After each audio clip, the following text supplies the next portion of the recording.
Well, let's try this. I just want to welcome everyone and thank you for being here. Hopefully we will get to hear Griselda's story and her leadership journey. Can you maybe just try to tell us a little bit about what you do with the arts community here in Long Beach and how you got to where you are today? Just walk us through your leadership journey.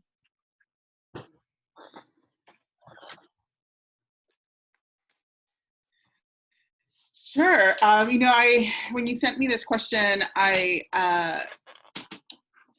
thought about it for sure, but I also know that it was only this last year, and I have to say that the leadership in the executive leadership series really did help refine this for me, and I'm very confident about my leadership journey now. For a very, very long time, and I think it's because I'm an artist at heart, that for a very long time I took on the perception, or sometimes the refrain that people were like, oh, well, I'm just an artist, or oh, I didn't have that experience, I went this path, and people always, sometimes they still say that, oh, but you're an artist. And I think now I'm like, yes, I'm an artist, and I'm a very creative, strategic person because I'm an artist. So I'm very confident of that now. And I grew up in East LA, and I moved to Long Beach in 2004. Many of you know my wife, Amy. She is a Long Beach person. And a lot of her family is Long Beach, and so it definitely was a good introduction to the city. So I'm going to actually call Amy for a second. Amy, can you come help me? And learning about Long Beach has been quite the experience. When I first started going to Long Beach events, it was different.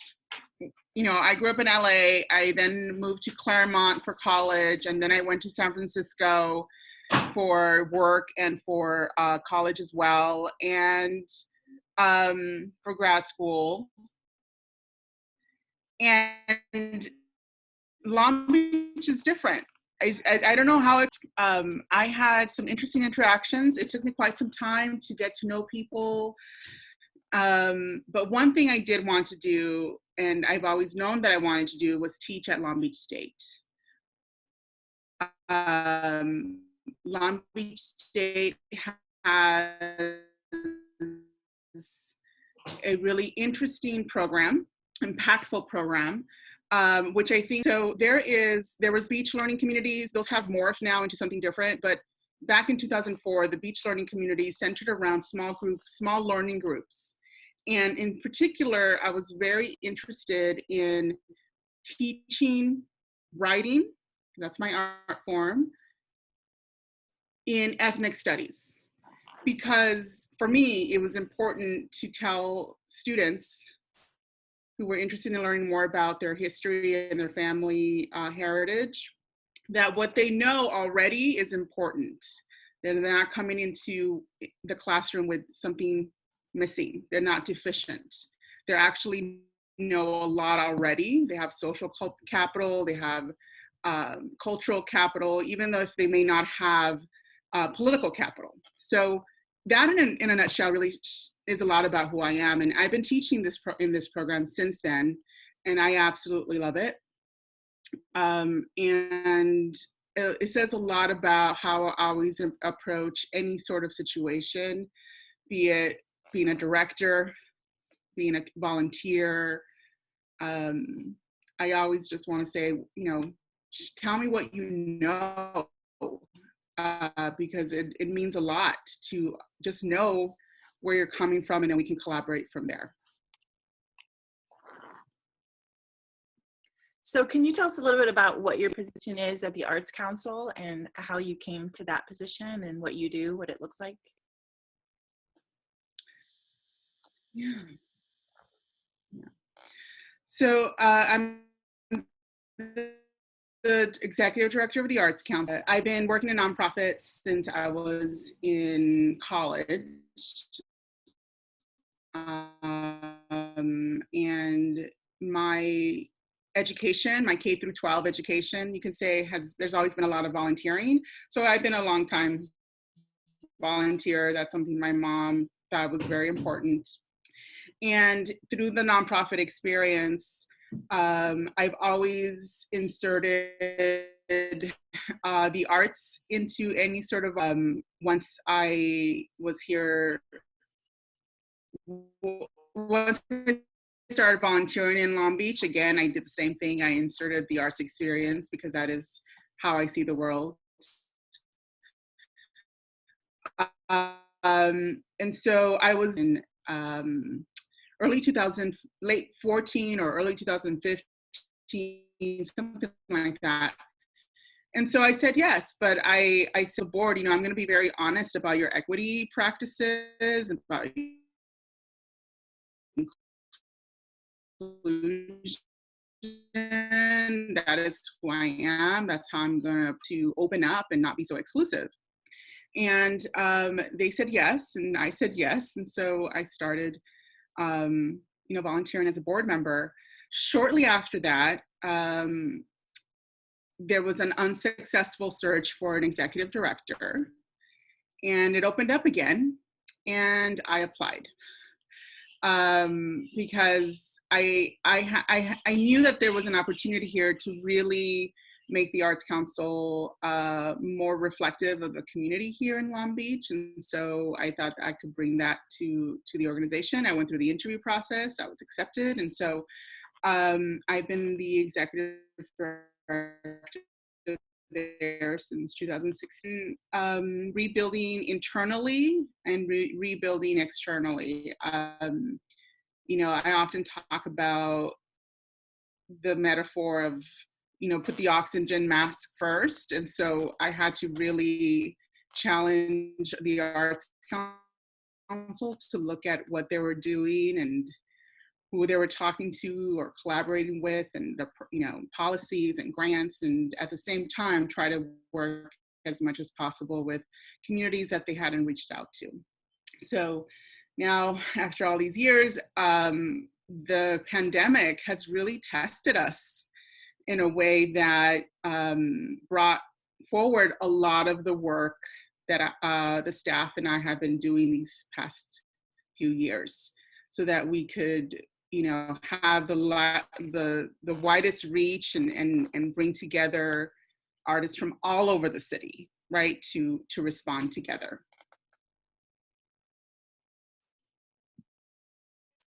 Yeah, how has your world changed since all of this has happened with COVID-19? I can share a little bit more of those specifics if you'd like. Yeah, let us know how your world. So with the pandemic, we, as you probably did as well, everyone saw immediately that people wanted a human connection, even if it was virtual, even if it was through social media. People flocked to musicians online, to dance online, to everything, movies, Netflix. I mean, people wanted the human connection through the arts. And for anyone, what's going around, it's like for anyone who thought that the arts were not an important part of society, well, hello, here we are. We're all craving it now, that we don't have it, or that we can't easily go to it, right? We're all craving it. So we started the Keep Arts Working project. And the Keep Arts Working hires artists to uplift the community. There were 3 words in particular that we wanted to inspire us as a team, and that was illuminate, alleviate, and recuperate. So we wanted to light up our lives through murals, and that was the boarded up business project we did, where a lot of businesses put up boards on the windows, and so we went and painted murals in partnership with the city. We wanted to alleviate some stress. We had local musicians, provide music, sound baths. We had this series called Drunken Strings for people to enjoy in the evenings. We have Colorful Heroes, and that is where we hired artists to illustrate essential workers. And so they're like coloring sheets. And so coloring can be very meditative for any person at any age. And so we have those. We released a nurse illustration for Nurses Week last week. And we also did the drag queen series. And so we had drag queens do reading hour for kids.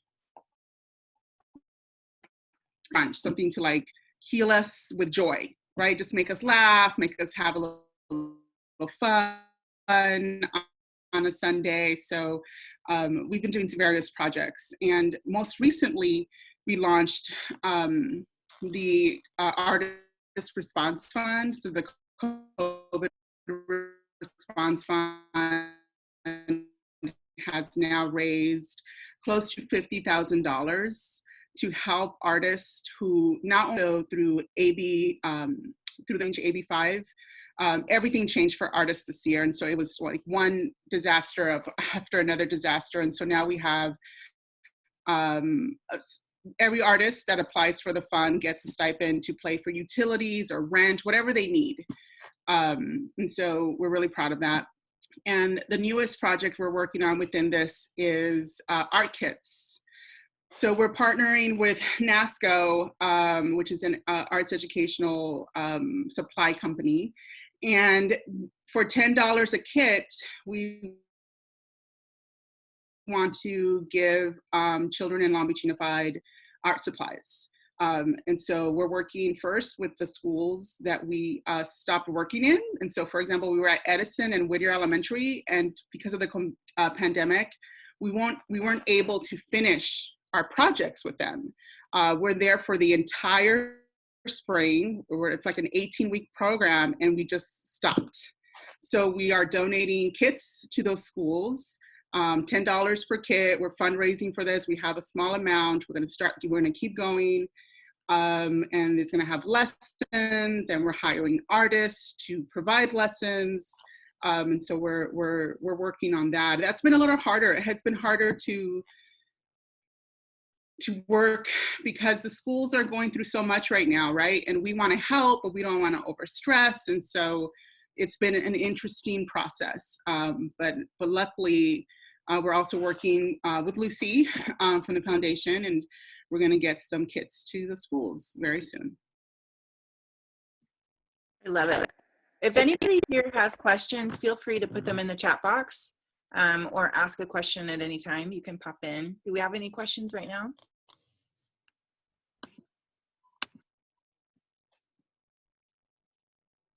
As you think about how we can support artists during this time, do you have some suggestions for how we can support the artist community? I love what you're saying about how important the artist community is and how we need it. And there's going to be some beautiful art that comes out of this time.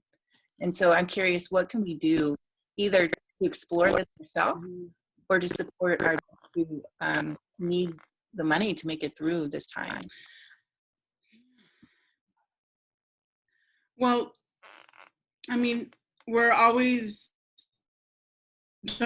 donations are welcome to, the projects that we talked about. Donations are always welcome. But I think there's also something to say about any organization, be it for-profit, like a business, or a nonprofit that does other social service, to incorporate the arts into the recovery or the reopening process, right? That we've been missing. It's really important to be wholesome at this time when we are restarting or reopening our lives. There's all these kinds of terms, jumpstart, like there's these terms being used, but being wholesome to me and looking at the big picture and how we are all different kinds of human beings is that it's not just about buying, right?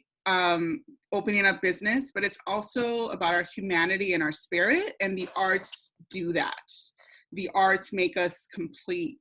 And so incorporating maybe a musician into your business, or supporting, buying a CD from a local musician to play at your reopening, or having them paint something on your window. Like, this is something I've been wanting to do for businesses or nonprofits who have like a window available, have an artist paint on the window, a welcome back sign.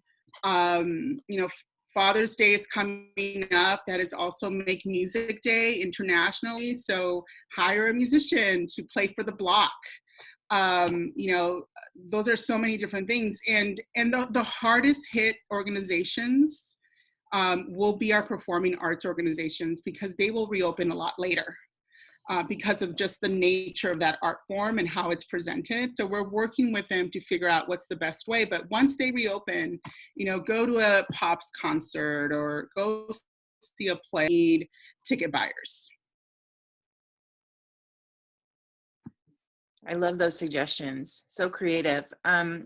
So Jill says, have you thought of developing Zoom art curriculum in public schools? So we are working on releasing about 30 virtual YouTube lessons right now, and working with our Passport for the Arts program, which is usually in the Long Beach Unified School District classrooms. And so we'll be building those. We are building those lessons now. They will be available next month and through the summer. And we have funds from the California Arts Council to do that again next year. So we're kind of waiting to see what the district is, where they're going to land. And if anyone here is with the district and wants to work with us on this, we gladly will appreciate it, because we have it at the Arts Council, but all our other arts organizations also have school programs, right? They are also in the schools. And so oftentimes we're the supplemental, but we're now becoming the essential, right? Because in school, people are like, oh, can you give me an hour? Or so-and-so is going to come for an hour. Or yeah, let's add it here. But now it's just so different. So we are going to be providing that kind of curriculum. We just need help getting it to the schools and to the teachers and to the parents. And we're trying to be aware of language access as well. So we're doing our best to do that. Awesome. So Marianne says, many art and performance groups are struggling to stay alive. Does the council have funds to help out?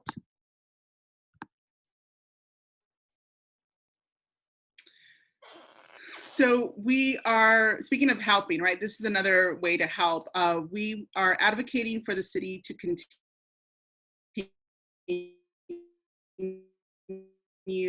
There is an annual contract that we have with the city. And so any advocacy, public comment that can be made to keep that contract next year will help these organizations stay alive.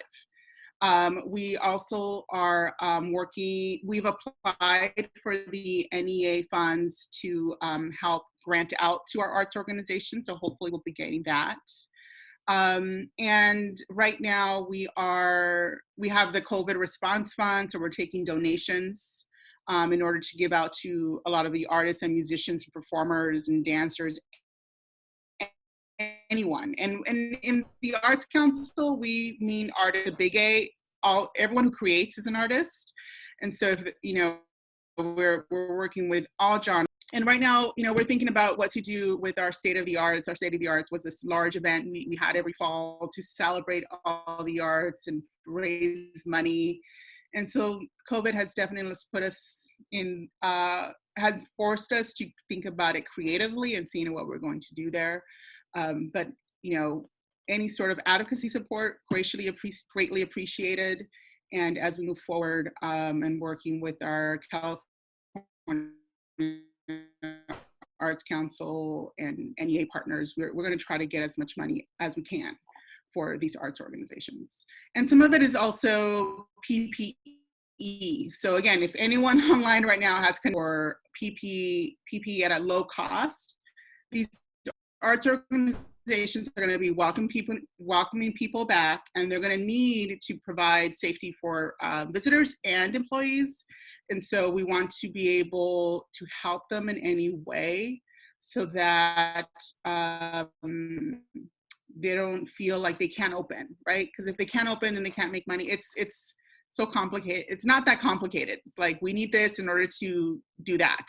So if anyone has any ideas, right now the Arts Council has recommended for the city to be in some sort of like subsidized program, because I know it's acquiring at large amounts, and so we'll see how that goes. So Pam Lee says it's almost impossible to get the PPP. Yes, Pam, it is impossible. I see Pam's comment, and it's so true. So Pam was participated in museums and galleries, and so after that meeting, you know, we did talk about how do we let people can go back and enjoy the open spaces we have. Can you explain what the PPP equipment is? Yes, so any personal protective equipment, and so employees will need gloves and masks, and visitors will need masks, but there's also sanitizer and sanitizer dispensers, cleaning supplies. All of this is part of biosecurity and making sure that the space that people are visiting is safe. So all of that is inclusive.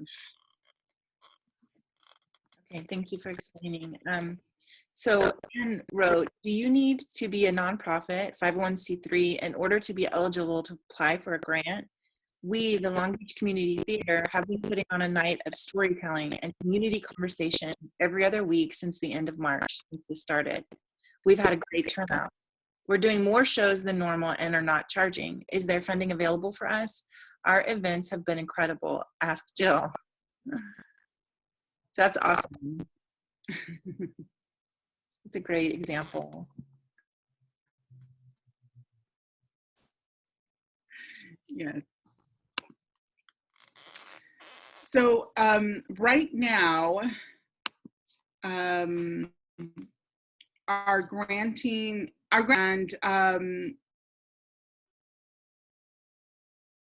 it's open as we're gathering applications. I have to say that I don't know where it's going right now because everything's uncertain.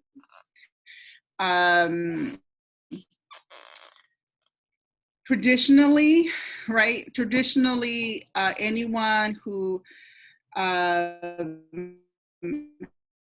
a nonprofit status or has a fiscal sponsor has been eligible to be a grantee. So before COVID, that would be typical. You would apply for our annual grants or our micro grants, and then we would be able to review your application and recommend to the board. Post-COVID, post-pandemic, we are accepting applications. We just don't know the standing of our grant program right now, and that's related to the advocacy for the city as we're in budget talks right now. And so the city is considering expenses made for the pandemic and a lot of loss of revenue, right? So I'm not sure. However, and we can maybe talk about our Keep Arts Working project and seeing how we could support storytelling. I would love to have that. Thank you, Griselda. Griselda and Amy, I see you're on there too. Jill, I see my Jill, and Kenny, I know a few of you. I really appreciate that. I would love to have that conversation with you. I'd love for as many of you that are on here to come and see what we do. This is our whole mission and purpose, are very inclusive of all people, sexuality, race. We're working more than ever right now at no pay, where we normally charge for our shows. And I personally am a director and I lost my work. So I'm curious about that because we haven't gotten our 501c3 yet. So, but we want to keep we can want to keep, the need is there right now. The people are showing up and these shows have been incredible. So. No, and you do wonderful work. I completely agree. And, you know, look into our COVID response fund. As an artist yourself that lost income, you can look into that fund as well. And then we can talk about storytelling, because that is definitely an art form we haven't highlighted yet. So maybe there's a future partnership here. Yeah. Beautiful. Any other questions from anyone or thoughts? One thing that I am just curious, Griselda, is if you're seeing now that parents are now educating their kids at home, and there's so many dynamics that are coming out, a lot of tension in the home, but a lot of opportunities for art. And so I'm just curious, have you been seeing more families embracing art throughout this time, or do you have suggestions for how they can incorporate it in the home as they're being educated during this time?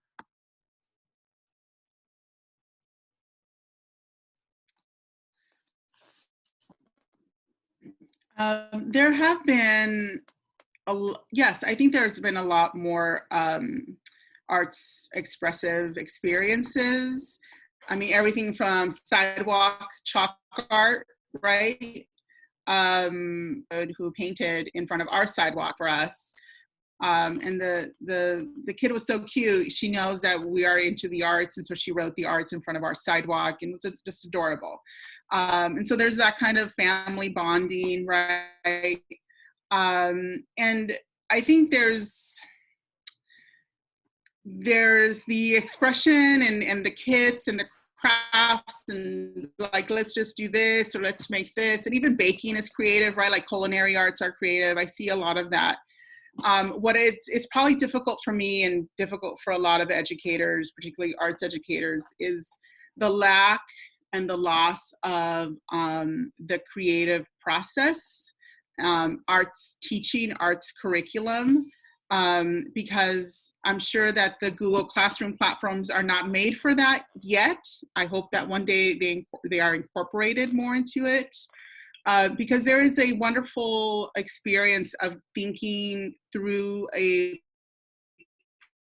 problem creatively, and I think it creates better leaders. Hardest for all of us who teach arts or in arts education, even music, right? Having music lessons in a structured way also trains the creative brain, but also provides a release, right? So I think that's been difficult for some families. And imagine all those families where the instruments are rented or given to families, and now they don't have access to them.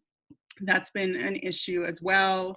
And so this is something that I think we have to, or that families still need to have access to this. You know, it just shows the inequities within our district, and that's something I think we could all agree on, that the pandemic has shown us and has put a light on places and schools that still don't have all the resources.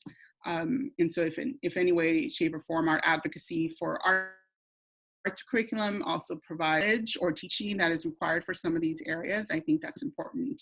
I mean, I think of like immersive schools where, you know, people are learning different languages, and there's something about producing language with a person live versus versus a screen is very different. So I think it's just going to change it's definitely going to impact this generation and the way they think and the way they communicate. And we hope we could just help in any way we can. I love it. Does anyone have any other thoughts or questions for Griselda?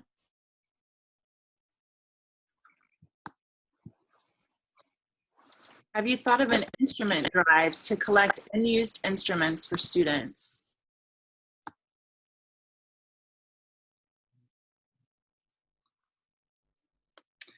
Ooh, that's a good one. An instrument drive.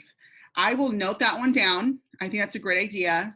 And I know that our other arts organizations who bring in instruments to the school may be good partners on this.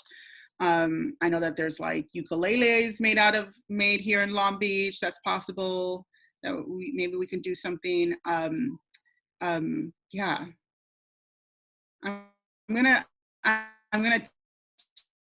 tag team Amy on this one and see. As a musician, Amy, what do you think about an instrument drive? I mean, I think that's a great opportunity. I wonder if one of our music programs is already thinking about doing that, but you know, so many of us have these instruments in our back room or our closet that haven't been used in so long. To be able to share those out in this time would be really interesting. So I think maybe getting in touch with Kelly at the symphony or that's a really great idea.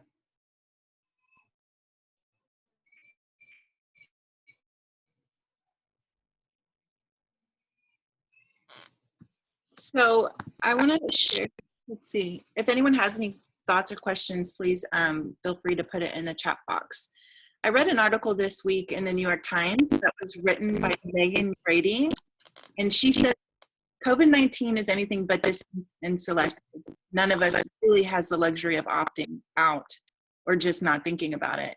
The pandemic will change the way we see art forever, and artists and writers have already begun doing the work of illuminating shifts and losses, documenting the small kindnesses and cruelties, the large failures of leadership, technology, and society. And I love, Griselda, how you keep coming back to this connection with injustice and the ability that we have to, well, how we see it highlighted through people who have access to certain things, but also how we can use art to highlight injustices. Do you have any thoughts or predictions for what the post-COVID world will be like, and how artists will be valued after all of this, or there any changes that might happen or that you would love to see happen after COVID-19?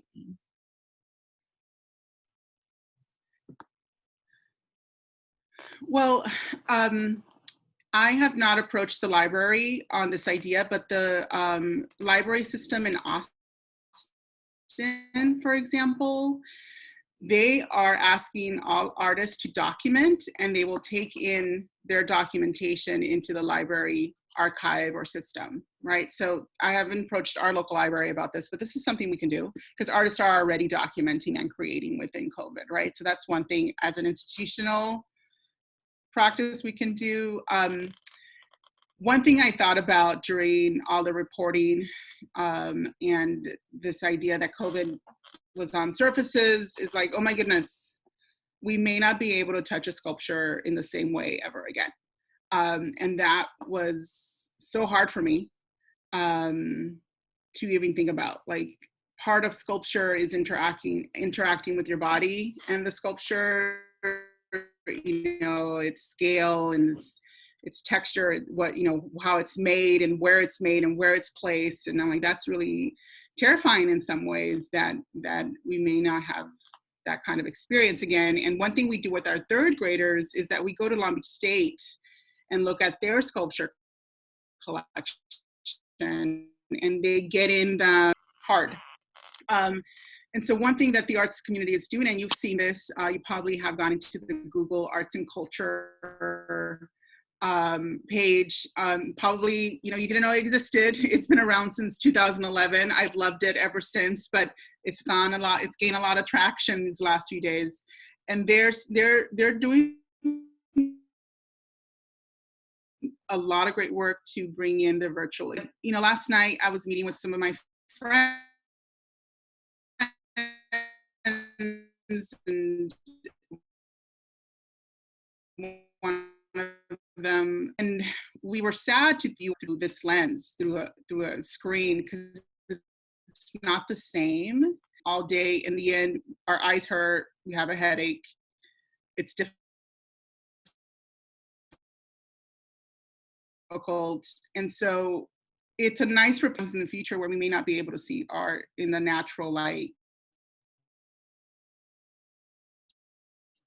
But that's the response right now, virtually.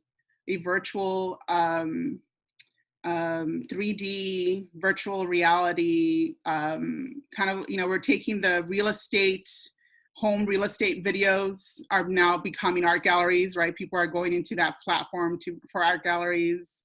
GoPro has a 3D camera. Like, all these things are happening quite quick to make art accessible.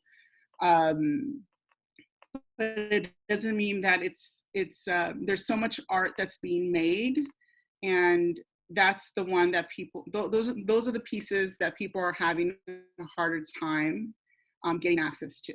And there's so many movies that were halted that have not, who knows if it will be made again. And to think about movies where they were trying to share the story of people of color or from a different lens, those may not be made ever again, or it's going to probably be harder to get those going and fundraising for those movies. Musicians, it's just a major impact on how we consume art. And artists are creative, musicians are creative, we'll figure it out. But I think the first thing that needs to happen is that science is going to need to help us to build the audience confidence so that they can go back into these spaces and feel comfortable. And so, scientists and artists have always been good team members together. So it will happen. I have hope. I love that. So you kind of answered this, but Jill says, is there a resource location for some reason of the arts happening over the internet? Do you have anything else in addition to the Google? So on the Arts Council page, we have a Keep Arts Working webpage, and there you'll find our Colorful Heroes projects. There you'll find links to other amazing stuff. But our social media, we try to connect as many things as possible. So right now, the Arts Council is not producing anything.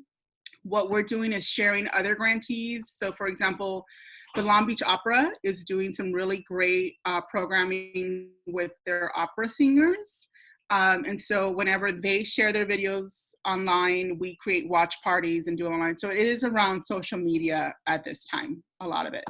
But if you don't want to go live, or you don't want to get the notification, you don't want to deal with all of that, our online gallery is essentially our registry. We have over 500, close to 600 artists registered on the Arts Council website, so artslb.org. And you can search through the artists there. You can look at their art forms, you can listen to their music, you can see their videos if they're dancers. So enjoy our artist registry and not have to worry about being live or watch party or Twitter or whatever, or Instagram if you don't have any of that. Our registry is definitely can work as an online gallery as well. Oh, and you know what we did? We also, MOLA, Museum of Latin American Art, they opened up their Oaxaca, California exhibition for 11 days. And then one week, the weekend where they were going to have this really cool audience interaction for the show, that was the shutdown weekend. So we went in there with a local videographer from Digital Revolution to film it. And so we created a video of the exhibition, and we added original score by Martin Espino, who created the music for and it's a really great educational film as well if you're a teacher. Awesome. It's so cool that you do that on your website, and you have so many resources. Kenny says you've done an incredible job with advocacy over the last few years, and the arts community has made leaps and strides in terms of city support. So thank you for all you do. What would you like to see from the city in regards to supporting the arts community over the next year? Good question.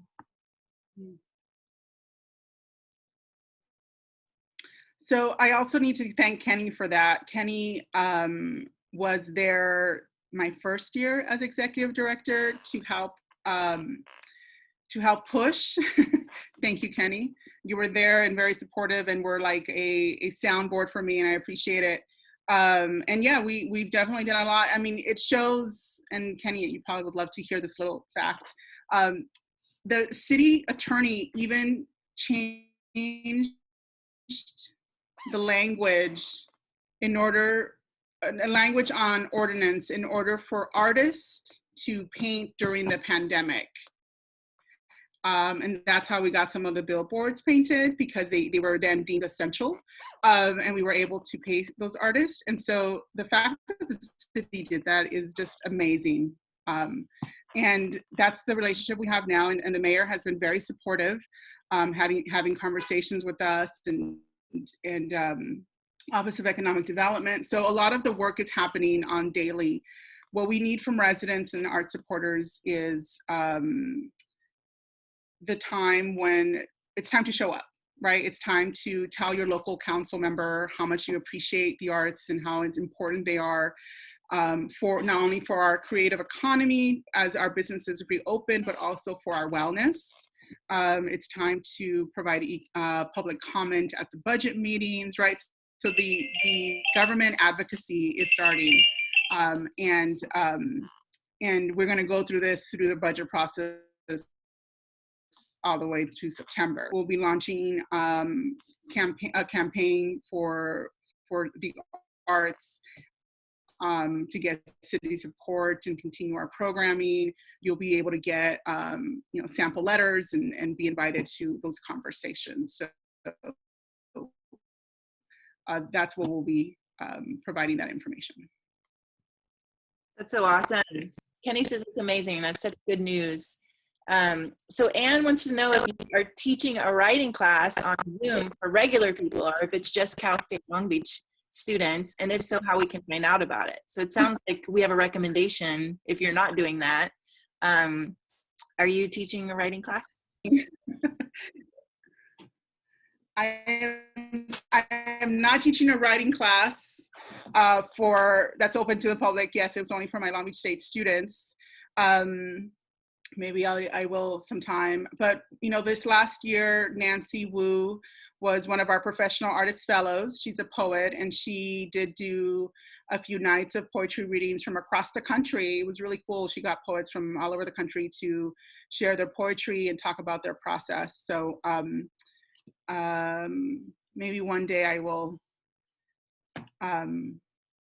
teach a class, lead a workshop. I think we would love that. You have several of us who would love that. So much of the arts is a communal thing. It's difficult to experience it as the artist intended through the filter of digital and not in person or immediate. Any thoughts on that? Yep. It's so true. I mean,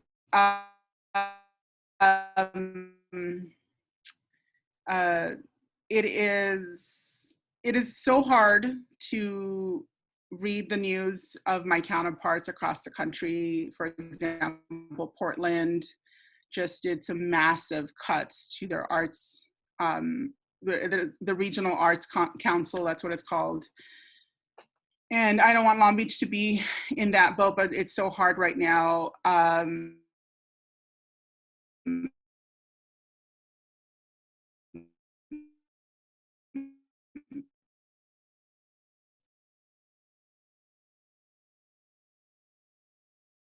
But it's gonna happen. Artists, all artists are in the marketplace. You can buy art and experience it in your home and touch it in your home and not just look at it virtually. And it is very difficult. The virtual experience is just one layer of why human contact is so important within the arts. I cry at movies. I mean, they move me, right? And it's many things, and you can still have that experience, but it's just not the same with a live performance or a gallery experience, right? Like a live arts experience, it's just not the same.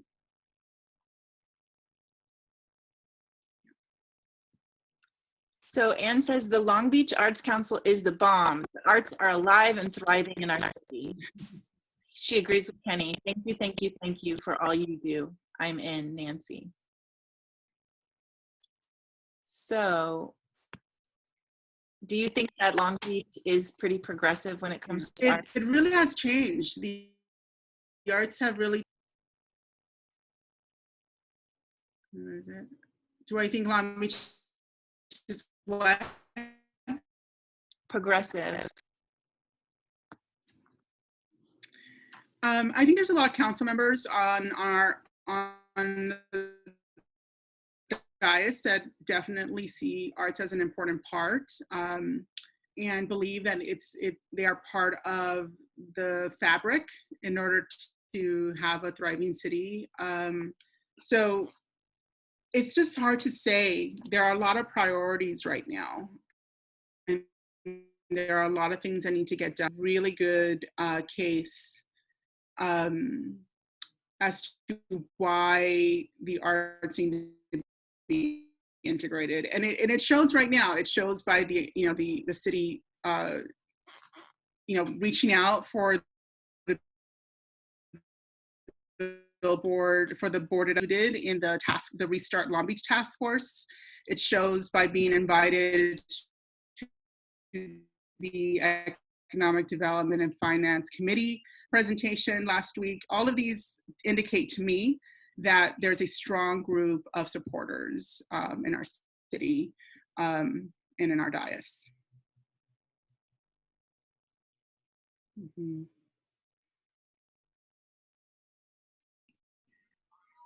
Hi, Griselda, it's Kathy Geis. Hi. Hi. So Carrie was breaking up, so I thought I would arts seek funding through mental health services grants, and the art is so good for emotional and mental health. Might there be a space for that? I absolutely agree. I think Shauna, any of those would love to do that. We recently did submit part one of an application process to the California Arts Council, where they're doing a large mental health and arts grant, and so hopefully we can go into the next round, and in the next round we'll be able to identify more partners with that. It is important. It's also important for community development, something that I have recommended to the city as they move towards finding community development resources and funding, that the arts are also part of connecting people and creating a livelier community and enriching the lives of neighborhoods with the culture that's already there, right? I'm not at all about plop art or bringing something in that isn't community centered, but just really working with residents to lift up what they're already doing, and the artists that live in those neighborhoods and what they're already doing. So yes, mental health is a big one, and we're open to any sort of possibilities in helping residents with their mental health. I Great, think thank you. we just have a few minutes left. If you have any final thoughts, Griselda, you would like to leave us with? Any final thoughts?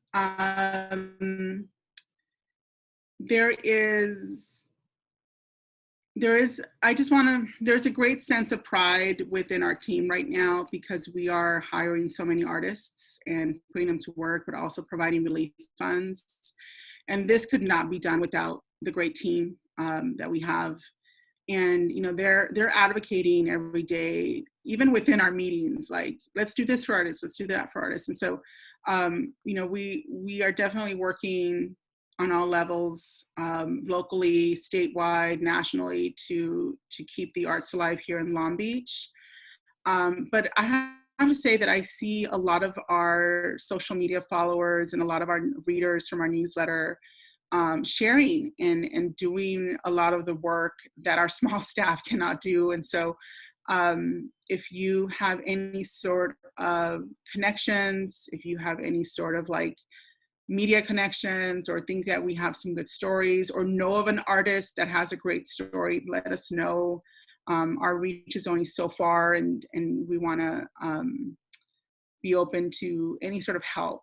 But I really do believe that the arts are essential, and I'm glad that people are really realizing that.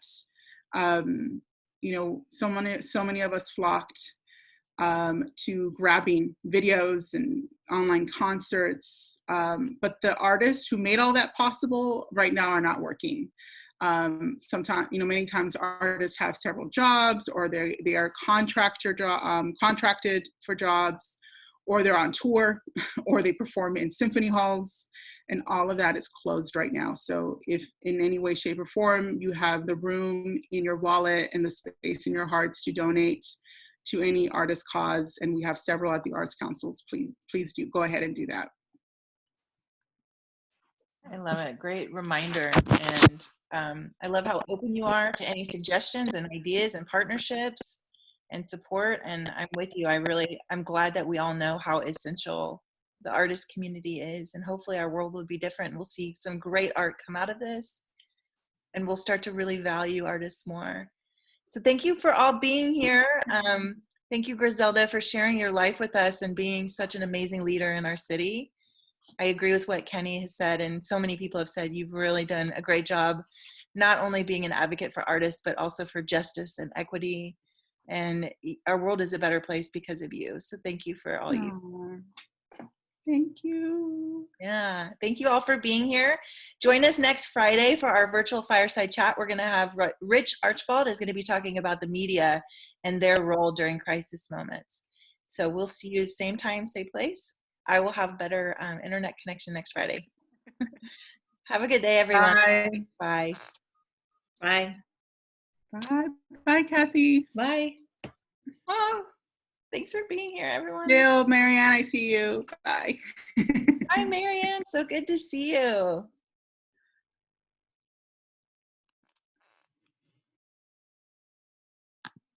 Thanks, everyone.